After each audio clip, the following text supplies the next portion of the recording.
we're here with the Minister for Transport and also with the Head of Sydney Trains, Howard Collins. We're pleased to announce that from the 26th of November, the new timetable for public transport will come into action. More than 8,600 weekly services in addition to what we have already. We're a government that is absolutely committed to increasing frontline services. We're a government that appreciates how important it is to increase public transport services, especially on the weekends. And if you're someone who uses public transport on the weekends, if you're someone in particular in Western or Greater Western Sydney or the Macarthur region, you'll see a huge boost in services from the 26th of November.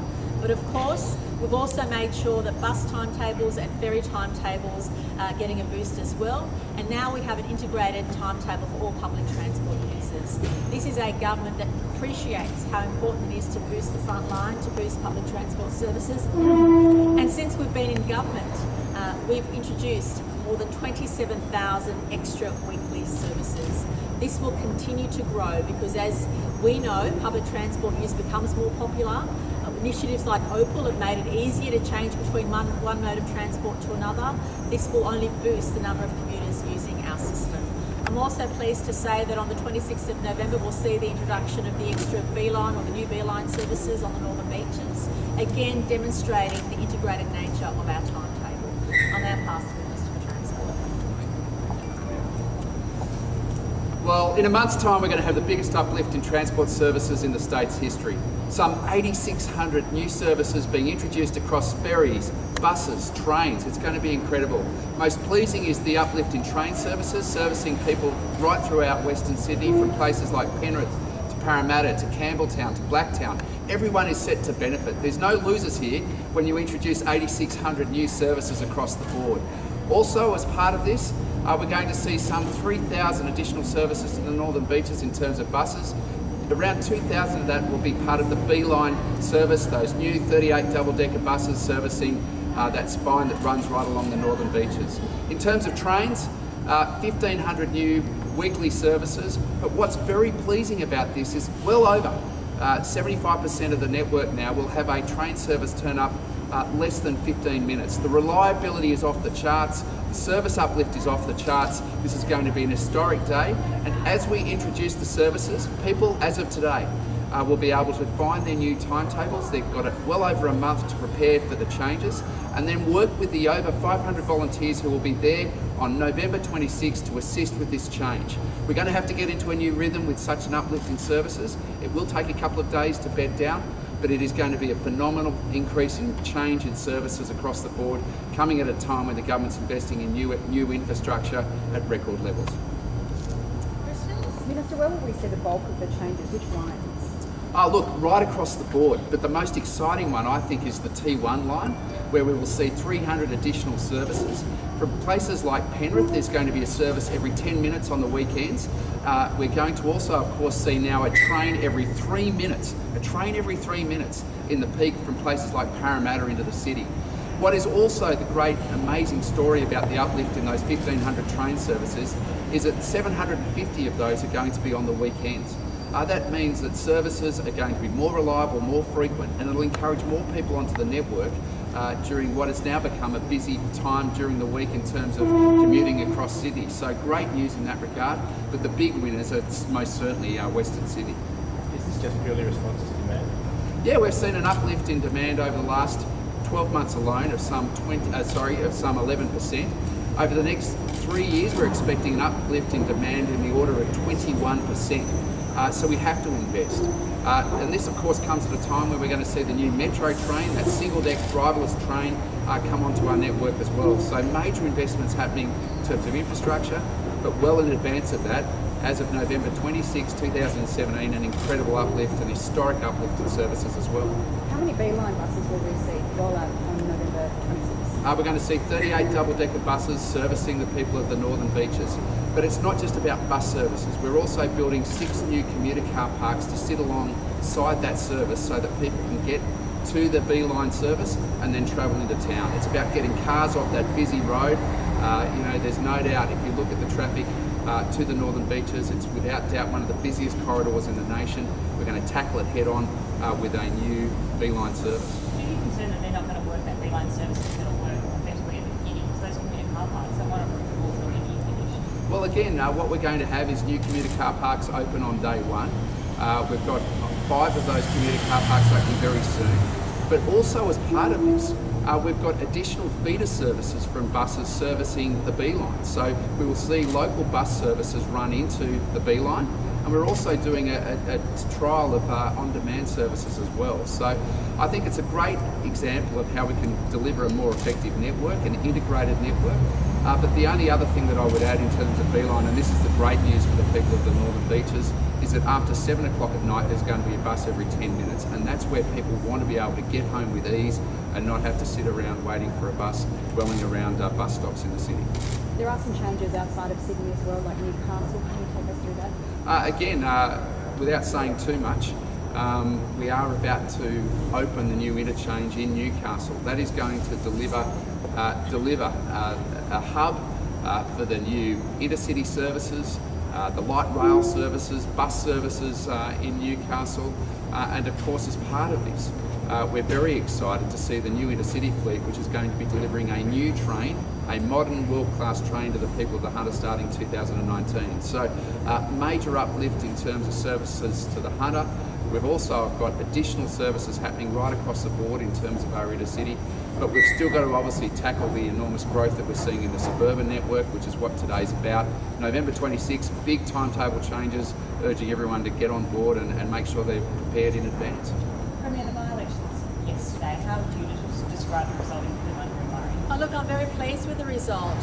Governments always face huge swings in by-elections. I'm really pleased that we've kept both seats, and I'm really excited about the future. We have so much to offer the people of New South Wales. We'll continue to keep our heads down and work hard so that every community across the state receives the infrastructure and services it needs. Relieved as well? I'm sorry? Relieved as well? Absolutely. I mean, a lot of work went in. Yeah, absolutely relieved. Whenever there's a by-election, there's always a major swing against the government. I'm extremely relieved we held on to both seats, but I think it's also a demonstration that we're continuing to work hard to deliver what's important to people. Communities want to know about jobs, infrastructure, services. That's what we're about, and I'm really pleased and grateful that the community has supported us on this occasion. Do you worry that you're going to lose, Murray? I always worry about by-elections. It's always a worry, but I'm so pleased with the result, and I want to thank the community for investing in us, for supporting us, and we won't let you down. We'll continue to work hard to deliver those things that are most important to you.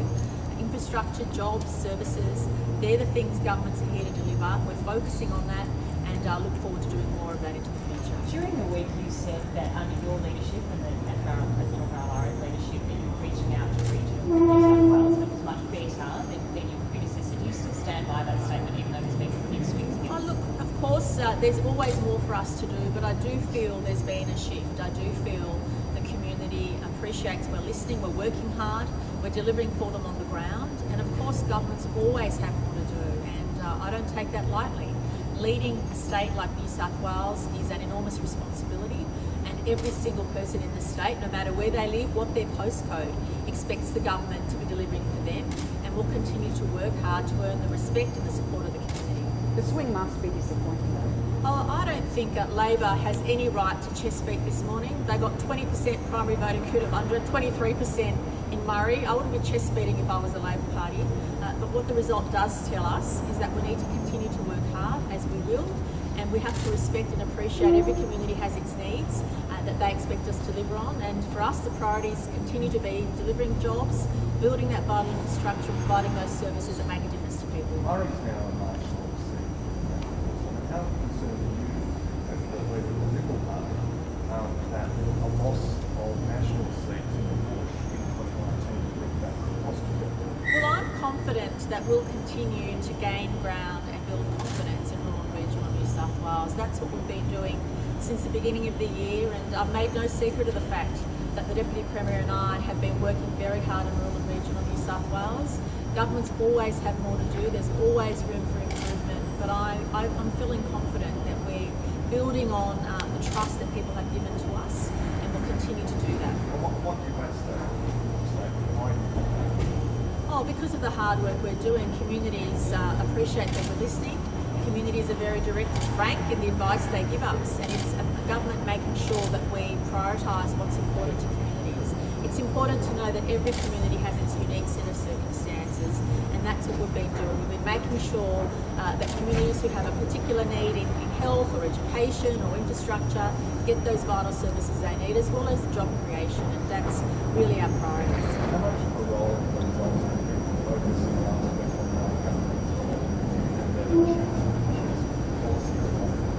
My experience with by-elections is there's always a number of different issues which impact people. By-elections are really an opportunity for people to consider what's happening in their local communities, and every single town, every single community would have its own issues. I don't think it's appropriate to be able to say it was one thing or another, but generally speaking, by-elections do raise a lot of local issues, and we've listened during the campaigns, but we've also been listening every day in and day out, because not only do we need to keep delivering, but we also need to keep delivering those services that mean most to people in rural and regional New South Wales. Mr Collins, can we ask you a few questions Sure. about train services? In terms of moving people, how many more people will be moved on November 26th? Well, we're carrying record numbers now, 1.3 million trips a day in a weekday. What we're also seeing is weekend traffic is very much higher than it was 2 or 3 years ago.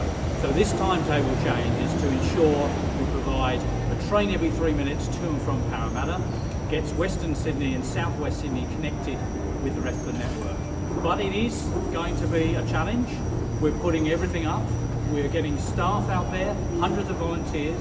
And I'd ask customers to have a look at those changes well in advance. They're out today. Check your new routes, check your new times, and we'll be there to help you. You said the challenge though, so if they rock up there, the train line may not be going at a certain time. What's the adjustment here? Well, I think what we understand is Sydney and New South Wales is now becoming a global place. People are using public transport. Therefore, we have to think like many of our colleagues in New York, Paris, London, where it's about interchange, it's about understanding the timetable, it's about turn up and go. What's great is you can turn up on a Sunday on this new timetable and not have to wait half an hour for a service in the city. And we're starting to understand that people want that turn up and go service. So that's what we're doing. We're using every resource we can, and what I'm asking customers to do is to help us move you along quickly, having a look at what's going on out there, and we're there as station staff, the information on websites, but more importantly, we're there to help everyone get around quickly around this great state. Which lines will people see the most change? Significantly on the Western Line. T1 is going to be really busy. We're running trains now in and out of Parramatta, 24 trains an hour. We're upping the services in many other parts of Western Sydney. A direct north-south line from Leppington all the way up to Richmond to deal with the traffic which is increasing in that north-south route. And you know, I use the trains every day. If you look out the window, you see apartment after apartment being built. Those people are going to travel on our network. So this is getting us prepared, not only for this year, but next year, the opening of Metro, and the year after. It's not going to stop. We need more public transport. Just how much of the increase in demand is because people just don't want to dare face the congestion on our roads? Well, look, I think the bottom line is that, you know, what we're seeing is people opting for public transport, and that's great news. And we're a public transport government. We're investing $41.5 billion over the next 4 years in public transport and roads. That's off the charts. We're at a global scale in terms of our investment. There's very few jurisdictions around the world that is investing like we are in New South Wales at this time on roads and public transport. Our budget's bigger than every other state and territory combined. We're outspending the Commonwealth in terms of infrastructure. You know, we've got a 4-year program, they've got a 10-year program, and we are outspending them in a 4-year period. So we are going to keep going hard. I think with the advent of 4 metro projects, 3 light rail projects, major investments in our motorway networks in North Connects and West Connects, the community is responding to the fact that we are a government that is getting out and delivering. We're not a government about talk. We're not a previous Labor government which cancelled projects, letting everybody down. We're playing catch up there, and we're investing into future services. So we will continue to do that. We're focused, we're delivering, and I think the community is responding by getting on public transport and helping us ease road congestion, which is an enormous economic and social cost. Thanks, guys. Thanks, everybody.